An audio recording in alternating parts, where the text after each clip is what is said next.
Lalu Pilatus mengambil Yesus dan menyuruh orang menyesah dia. Prajurit-prajurit menganyam sebuah mahkota duri dan menaruhnya di atas kepalanya. Mereka memakaikan dia jubah ungu dan sambil maju ke depan mereka berkata, "Salam, hai orang raja orang Yahudi." Lalu mereka menampar mukanya. Pilatus keluar lagi dan berkata kepada mereka, "Lihatlah, aku membawa dia keluar kepada kamu, supaya kamu tahu bahwa aku tidak mendapati kesalahan apapun padanya." Lalu Yesus keluar bermahkota duri dan berjubah ungu. Maka kata Pilatus kepada mereka, "Lihatlah manusia itu." Ketika imam-imam kepala dan penjaga-penjaga itu melihat dia, berteriaklah mereka, "Salibkan dia, salibkan dia," kata Pilatus kepada mereka, "sambil ambil dia dan salibkan dia, sebab aku tidak mendapati kesalahan apapun padanya." Jawab orang-orang Yahudi itu kepadanya, "Kami mempunyai hukum dan menurut hukum itu ia harus mati sebab ia menggadah dirinya sebagai anak Allah." Ketika Pilatus mendengar perkataan itu, bertambah takutlah ia. Lalu ia masuk pula ke dalam gedung pengadilan dan berkata kepada Yesus, "Dari manakah asalmu?" Tetapi Yesus tidak memberi jawaban kepadanya. Maka kata Pilatus kepadanya, "Tidakkah engkau mau bicara dengan aku? Tidakkah engkau tahu bahwa aku berkuasa untuk membebaskan engkau dan berkuasa juga untuk menyalibkan engkau?" Yesus menjawab, "Engkau tidak mempunyai kuasa apapun terhadap aku, jikalau kuasa itu tidak diberikan kepadamu dari atas. Sebab itu, dia yang menyerahkan aku kepadamu lebih besar dosanya." Sejak itu Pilatus berusaha untuk membebaskan dia, tetapi orang-orang Yahudi berteriak, "Jikalau engkau membebaskan dia, engkau bukanlah sahabat Kaisar." Setiap orang yang menganggap dirinya sebagai raja, ia melawan Kaisar. Ketika Pilatus mendengar perkataan itu, ia menyuruh membawa Yesus keluar dan ia duduk di kursi pengadilan di tempat yang bernama Litostrotos, dalam bahasa Ibrani Gabata. Hari itu ialah hari persiapan Paskah, kira-kira jam 12. Kata Pilatus kepada orang-orang Yahudi itu, "Inilah rajamu." Maka berteriaklah mereka, "Nyahkan dia, nyahkan dia, salibkan dia." Kata Pilatus kepada mereka, "Haruskah aku menyalibkan rajamu?" Jawab imam-imam kepala kepada kami, "Tidak mempunyai raja selain daripada Kaisar." Yesus disalibkan. Akhirnya Pilatus menyerahkan Yesus kepada mereka untuk disalibkan. Mereka menerima Yesus. Sambil memikul salibnya, ia pergi keluar ke tempat yang bernama tempat tengkorak, dalam bahasa Ibrani Golgota.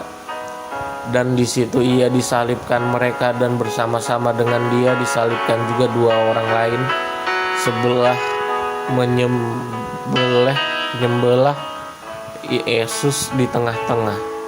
Dan Pilatus menyuruh memasang juga tulisan di atas kayu salib itu, bunyinya, "Yesus orang Nazaret, Raja orang Yahudi."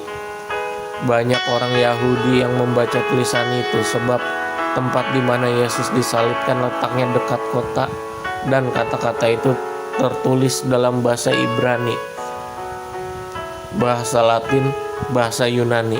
Maka kata imam-imam kepala orang Yahudi kepada Pilatus, "Jangan kau menulis raja orang Yahudi, tetapi bahwa ia mengatakan aku adalah raja orang Yahudi." Jawab Pilatus, "Apa yang kutulis tetap tertulis."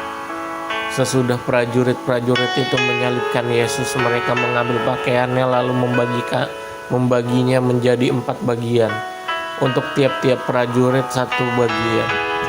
Dan jubahnya juga mereka ambil. Jubah itu tidak berjahit dari atas ke bawah, hanya 1 tenunan saja.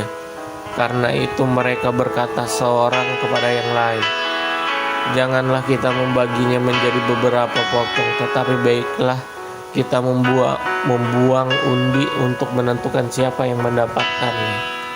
Demikianlah hendak supaya genaplah yang tertulis dalam kitab suci. Mereka membagi-bagi pakaianku di antara mereka, dan mereka membuang undi atas jubahku. Hal itu telah dilakukan prajurit-prajurit itu. Dan dekat salib Yesus berdiri ibunya dan saudara ibunya, Maria istri Kleopas dan Maria Magdalena. Ketika Yesus melihat ibunya dan muridnya yang dikasihinya di sampingnya, berkatalah ia kepada ibunya, "Ibu, inilah anakmu." Kemudian kata-katanya kepada muridnya, "Inilah ibumu." Dan sejak saat itu murid itu menerima dia di dalam rumahnya. Sesudah itu, karena Yesus tahu bahwa segala sesuatu telah selesai, berkatalah ia supaya genaplah yang tertulis dalam kitab suci, "Aku haus." Di situ ada suatu bekas penuh anggur asam, maka mereka mencucukkan bunga karang yang telah dicelupkan dalam anggur asam pada sebatang hisop, lalu menunjukkannya ke mulut Yesus. Sesudah Yesus meminum anggur asam itu, berkatalah ia, "Sudah selesai." Lalu ia menundukkan kepalanya dan menyerahkan nyawanya. Lambung Yesus ditikam, karena hari itu hari persiapan, dan supaya pada hari Sabat mayat-mayat itu tidak tinggal tergantung pada kayu salib, sebab Sabat itu adalah hari yang besar.